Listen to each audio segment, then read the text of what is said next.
அதிமுகவுடன் பாஜக கூட்டணி வைப்பு தொடர்பான பேச்சுவார்த்தை நடைபெற்றுக் கொண்டிருப்பதாக மத்திய அமைச்சர் அமித்ஷா தெரிவித்திருக்கிறார். அண்மை தகவலாக நாம் பார்த்துக் கொண்டிருக்கிறோம்.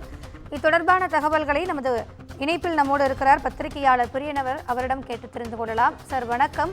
இந்த கூட்டணி பேச்சுவார்த்தை அப்படிங்கிறது ஒருவேளை இறுதி செய்யப்படுறதுக்கான வாய்ப்புகள் இருக்கா? ஏன்னா ஏற்கனவே பாஜகவோட கூட்டணி வச்சதுனால தான் அதிமுக தோல்வியை சந்திச்சதா சொல்லப்படுது. அதோட அண்ணாமலையோட பேச்சும் ஒரு காரணமா இருக்கு. மறுபடியும் இவங்க கூட்டணி அமைச்சாங்க அப்படின்னா இது மறுபடியும் ரிப்பீட் ஆகிறதுக்கான வாய்ப்புகள் இருக்கு இல்லையா? அப்படி இல்லை. ஆக்சுவலா அரசியல்ல ஒரு சமயத்துல இருந்த அதே சூழல் இன்னொரு சமயத்துல இருக்குமான்னு சொல்ல முடியாது. ரெண்டு பேரும் அதிமுக பாஜக இருவரும் இணைந்திருந்த போது 21 தேர்தலில் 10 வருஷம் ஆன்டி இன்குபன்சியை மீறி 75 இடங்கள் வின் பண்ணாங்க. அந்த தேர்தலில் தினகரனையும் சேர்த்திருந்தா கூட 10 இடங்கள் வெற்றி பெற்றிருக்கலாம்னு அமித்ஷாவே சொன்னார் ஆக்சுவலா.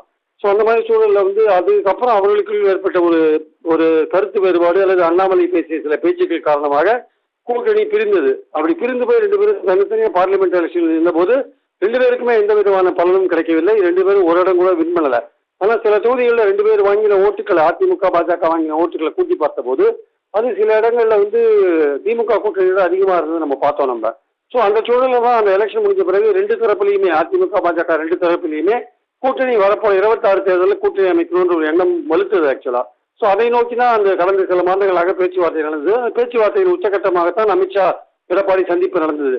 ஆனால் அந்த சந்திப்பில் சில விஷயங்கள் முடிவு செய்யப்படலை. அதாவது உதாரணமாக அண்ணாமலை தமிழக தலைவராக நீடிக்கப்படணுமா வேண்டாமா, ஓபிஎஸ் அவருடைய பொசிஷனை என்னமா வச்சிருக்கிறது, அதிமுக இணைக்கணுமா வேண்டாமா போன்ற பல விஷயங்கள், அப்போ முதல்வர் கேண்டிடேட் அனௌன்ஸ் பண்ணுமா வேண்டாமா போன்ற பல விஷயங்கள் முடிவெடுக்காத இருந்ததுனால எடப்பாடி வெளியில இது மாதிரி நாங்கள் கூட்டணி பற்றி பேசல, மக்கள் நலன் பற்றி தான் நாங்கள் மனு கொடுத்தோம்னு சொன்னார். ஆனால் அந்த விஷயத்தை போட்டு உடைத்து விட்டார் அமித்ஷா.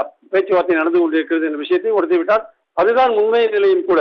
இந்த கூட்டணி அதிமுக பாஜகவுக்கு பலனளிக்குமா என்றால் நிச்சயமாக பலனளிக்கக்கூடிய வாய்ப்பு இருக்கிறது. ஏன்னா அதிமுக பாஜக பாமக தேமுதிக தினகரன் இந்த கூட்டணி திமுகவுக்கு ஒரு டஃப் கொடுக்கறதுக்கான வாய்ப்புகள் இருக்கு. மக்கள் அந்த கூட்டணியை திமுகவுக்கு எதிரான ஒரு மாற்று கூட்டணியாக பார்ப்பதற்கு வாய்ப்பு இருக்கிறது என்பது என் கருத்து.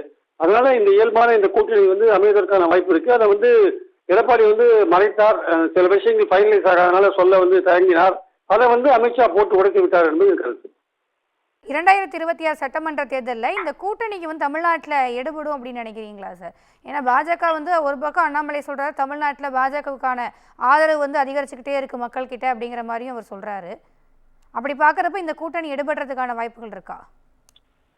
இந்த கூட்டணி மக்கள் பார்வையில திமுக அணிக்கு மாற்றாக ஒரு அணி அப்படின்ற போது இந்த ஒரு அணி அமையும் போது தாவேகா தனியா இருக்கும், சீமான் தனியா இருப்பார். இப்போ அணி என்ற அளவில் பார்க்கும்போது அதிமுக பாஜக அணி, அதிமுக தமிழ்நாட்டில் திமுக அடுத்தபடியா பெரிய கட்சியா இருக்குன்றதை நம்ம பார்க்கறோம். நம்ம அப்புறம் பாஜகவும் தன்னுடைய செல்வாக்கை கொஞ்சம் கொஞ்சமாக வளர்த்து கொண்டிருக்கிறது. அடுத்தது இந்துத்துவ ஓட்டு வங்கியை அது முழுவதும் பெறுவதற்கான ஒரு முயற்சியில் அது ஈடுபடும் என்பது நமக்கு தெரிஞ்ச விஷயம். அதே மாதிரி ஆன்டி இன்குபன்சி, திமுகவுக்கு இருக்கிற ஆன்டி இன்குபன்சி, அந்த திமுக எதிர்ப்பு ஓட்டை முற்றிலும் அதை எடுக்கிறதுக்கான வாய்ப்புகளும் இருக்கிறத நம்ம பார்க்கிறோம். கொஞ்சம் விஜய் எடுத்துன்னு போனா கூட மீதி ஒரு அணி இந்த முறையில அதிமுக பாஜக அணிக்கான வாய்ப்புகள் இருக்கிறத நம்ம பார்க்கிறோம். அதனால இந்த அணி இந்த போது நான் சொல்றது போல ஒரு அணி அமைந்தால் திமுகவுக்கான ஒரு மாற்று அணியாக பார்க்கப்படும் என்பது கருத்து. மூன்றாவதாக விஜய் ஓட்டை பிரிப்பார் என்பதில் எந்த விதமான சந்தேகம் இல்லை. அவருக்கும் ஒரு கணிசமான செல்வாக்கு இருக்கிறது. சீமான் வரப்போற எலெக்ஷன்ஸ்ல அவருடைய ஓட்டு சதவீதம் இன்னும் குறைவதற்கான வாய்ப்பு இருக்கிறதே தவிர அதிகமாவதற்கான வாய்ப்பு இல்லை. சார், இணைப்பில் உங்களுடைய கருத்துக்களை பகிர்ந்து கொண்டமைக்கு நன்றி.